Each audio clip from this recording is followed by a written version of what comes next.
Hola a todos, soy Videoscomedia 1999 y acá estamos con la parte 10 de leyendas urbanas de Internet. Espero disfruten el vídeo. El día de hoy me acompaña un amigo que ya ha participado en mis vídeos. Acá conmigo está Jordan Loquendero. Preséntate.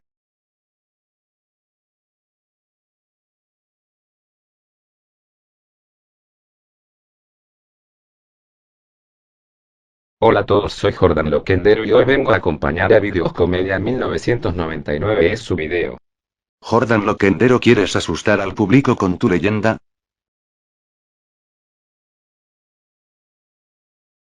Sí. Bueno, mi leyenda se llama La cola del diablo. En el hospital las horas se sucedían muy lentamente, sobre todo en el turno de noche, y las enfermeras tenían la costumbre de contarse historias entre ellas, de todo tipo. Divertidas, dramáticas, de terror y de amor. Pero eran las historias de terror las que preferían las novatas. Una vez, una de las enfermeras más viejas, Mercedes, durante una noche contó lo siguiente. Hace mucho tiempo, en la década de los 70, tuvimos como paciente a un anciano de unos 80 años, el señor Moore, que llegó al hospital con un cuadro agudo de peritonitis. Lo operaron de urgencia y en esa misma operación descubrieron que sus tripas estaban carcomidas por el cáncer. Los doctores cerraron la herida y luego lo pusieron en la sala del pabellón 3, donde generalmente van a parar los pacientes que ya no tienen más remedio. Nadie quería atender al señor Moore. Las drogas y el dolor lo habían vuelto loco. Era muy agresivo y mordió en varias ocasiones a las enfermeras más distraídas.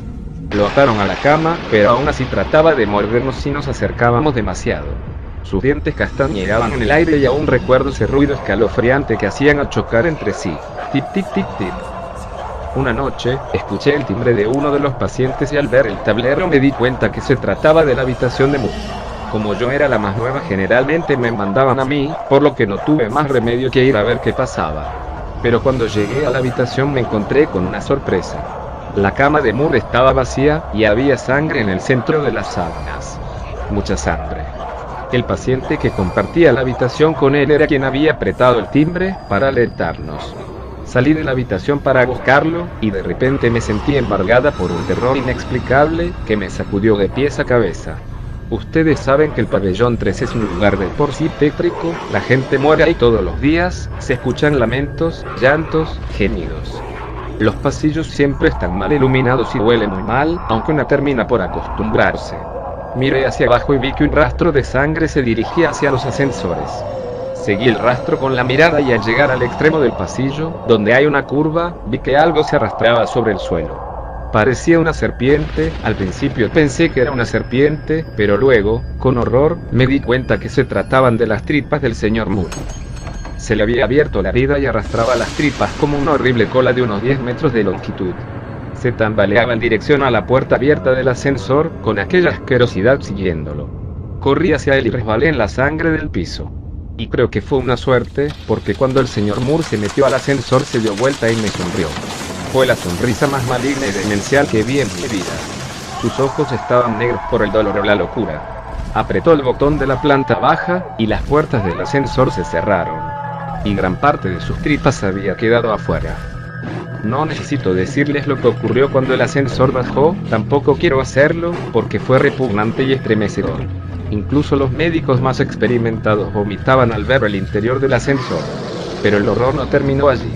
Al cabo de una semana de haber muerto el señor Moore, una enfermera dijo haber visto a un anciano caminando por el pasillo del pabellón 3, con las tripas siguiéndolo como un rabo. La enfermera renunció algunos días después, y el mito del fantasma del señor Moore quedó, aunque nadie volvió a verlo. Apenas la enfermera Mercedes terminó de contar esto, una de las novatas señaló con cara de espanto hacia el pasillo. Allí, a través de la puerta entreabierta, podía verse un intestino largo y ensangrentado, que con lentitud de gusano se arrastraba sobre el suelo en dirección a los ascensores. Moread. www.666puentosdeterror.com Weblink. Bueno, es mi turno. La leyenda se llama Nunca ayudes a un desconocido. ¿Es aconsejable ayudar a alguien que necesita nuestra ayuda? Nuestro instinto nos dice que debemos ayudarnos los unos a los otros. Pero a veces sin saberlo nos podemos poner en peligro o caer en una trampa y La Segunda Guerra Mundial había acabado, pero el daño que habían causado los alemanes durante la ocupación y sobre todo durante su repliegue tras perder la batalla de Normandía había dejado al pueblo francés en la más absoluta miseria. Con muchos de sus cultivos incendiados y sin casa y ganadería, comer se había convertido en un privilegio al que solo unos pocos podían aspirar.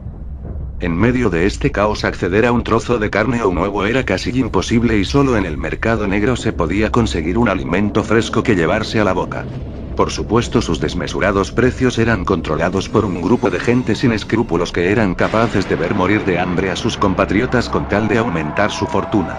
No es por eso extraño que se pagaran relojes de oro, joyas heredadas generación tras generación u obras de arte por un simple mendrugo de pan. Monique, la protagonista de esta historia, no era ajena a la situación. Durante la ocupación se había visto obligada a ofrecer sus encantos femeninos a los soldados alemanes para poder comer.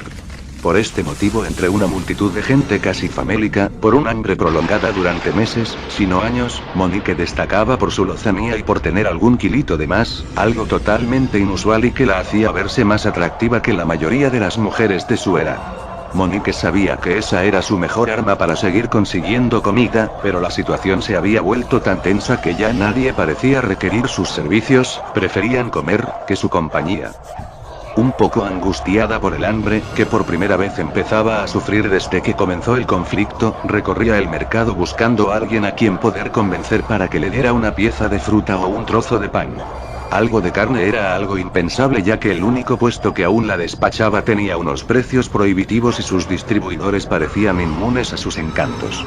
Mientras miraba con la boca hecha agua como fileteaban un trozo de carne para un señor que había ofrecido como pago un collar de oro, un viejecito cayó casi a sus pies. La turba de gente que se agolpaba junto al puesto de carne había empujado al anciano, quien había recibido un fuerte golpe en la cadera y parecía no poder levantarse. Tal vez la moral de Monique no fuera la más adecuada, pero sin duda la chica tenía un gran corazón y como un resorte se agachó a ayudar al señor para ayudarle a levantarse. El viejecito aún dolorido le pidió que le ayudara a salir de allí y le guiara hasta unas escaleras que habían cerca para poder sentarse un rato. Muchas gracias por tu ayuda, jovencita, parece que el hambre le hace olvidar a la gente el respeto por sus mayores.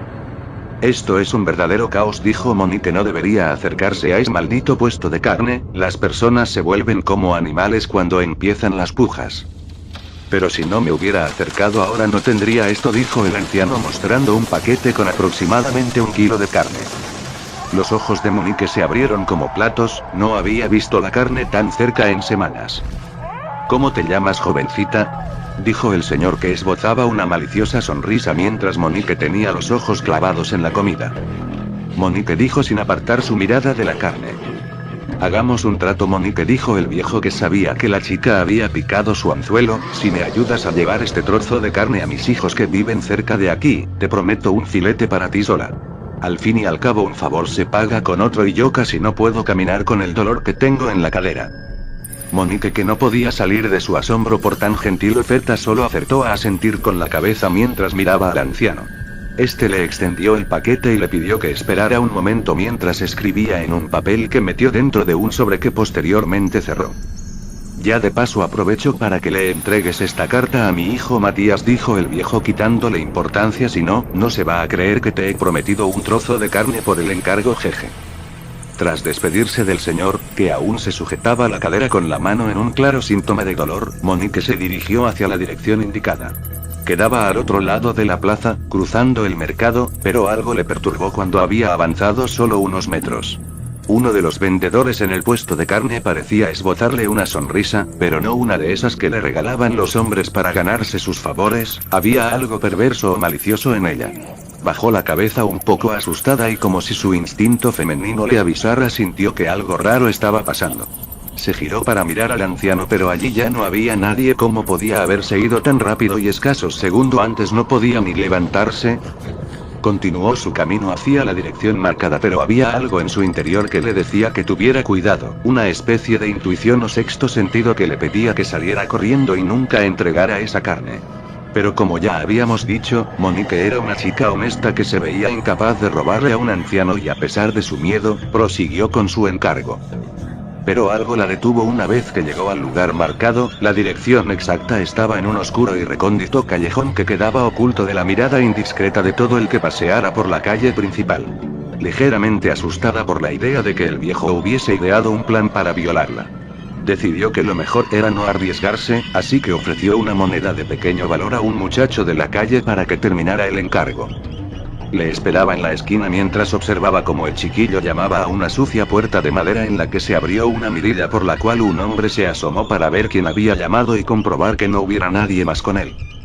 ¿Es usted Matías?, dijo el chico. Su padre le envía esta carta y este paquete de carne. El hombre no le hizo esperar, abrió la puerta con la intención de recibir el paquete.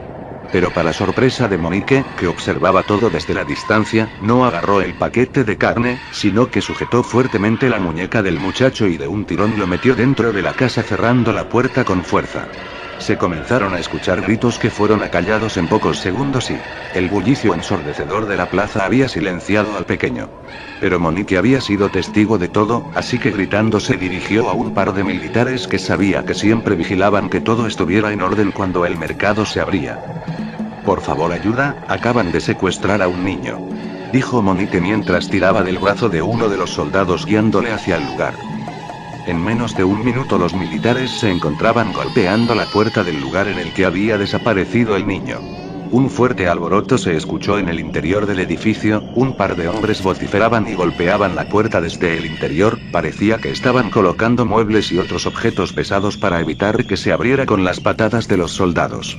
De repente el ruido cesó y segundos después, por una de las ventanas que habían en el tejado apareció un hombre que velozmente saltó al edificio cercano y desapareció de la vista de Monique, quien gritando avisaba a los militares que estaban escapando por arriba. Un segundo hombre salió y los soldados advertidos por Monique le dispararon. Uno de los disparos le acertó en pleno corazón y cayó rodando por el tejado hasta el vacío, golpeando el suelo con un golpe atronador a unos metros de Monique. Tras un par de minutos, los militares se cercioraron de que nadie más saliera por la ventana y regresaron a la puerta, que empezaron a golpear con más insistencia hasta que consiguieron abrirla lo suficiente para apartar los muebles con los que los delincuentes habían formado una barricada temporal que impedía acceder al edificio. Cuando consiguieron entrar se quedaron estupefactos. Uno de ellos tuvo que salir inmediatamente mientras vomitaba. Su estómago no pudo soportar el presenciar tan macabro espectáculo. De un gancho colgaba el niño boca abajo con la garganta degollada. Un cubo debajo recogía toda la sangre. A escasos metros había una mesa que parecía usarse para separar la carne del hueso y donde se podían ver restos humanos como pies, manos y una cabeza. Junto a unos cuchillos ensangrentados habían varios montones de carne humana que ya estaba lista para ser empaquetada. Mientras, Monique, ajena al matadero humano que habían visto los militares, se acercó al hombre abatido por los disparos. Al mirarle más de cerca le reconoció como uno de los hombres que despachaban carne en el mercado. Pero lo que más le llamó la atención fue que de uno de sus bolsillos asomaba el sobre que le había entregado el anciano. La mujer se agachó y tras recogerlo decidió abrirlo. En su interior encontró escrito lo siguiente: